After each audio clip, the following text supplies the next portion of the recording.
અને કદાચ તેની મારી જોગમાં આ મેલડીને વાતું રાખ્યું છે, કીધું છે જા મારો છો, ભલે કદાચ યારું એ ડંક માર્યો. ઓબરા યારુના જે મોઢાના દાંત આવે ને સાહેબ, દાંત એને આંગળીની મલ પર ખૂટી ગયા હતા, ભાંગી ગયા હતા. છતાંય મેલડીએ કીધું તું ઘરે પોગાડું, દવા લેવાનો જતો જા, હું મેલડી કહું છું પણ મારી આ દાંત કઢાવવા તો જાઉં ને તો કઢાઈ જા.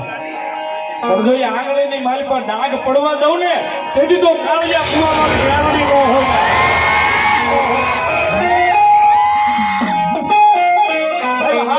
નથી કહેતો ના હામું છે ને કહું છું, પાછું વર્ષો પહેલાની વાતો કરવા નથી જતો, અત્યારની જ વાત કરું છું. કામા છે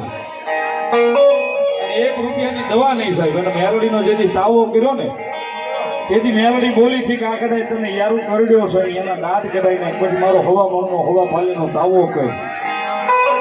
આનું કાળિયા કુવા વાળી કાં તો ભૂરિયા વડ વાળી કહું જોઈ તાવે હવા વેતની નાગણી બનું અને રૂપિયા દવડી ફેડ માંડું અને તાવે આવી નો બેહું ને તેથી તો કાળિયા કુવા વાળી મેલડી નો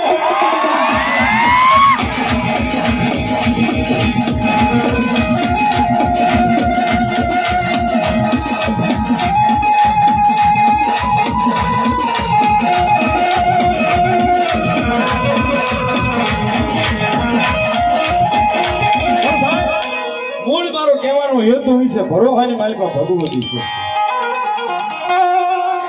એકવાર આ જીવન છે ને સાહેબ એના નામ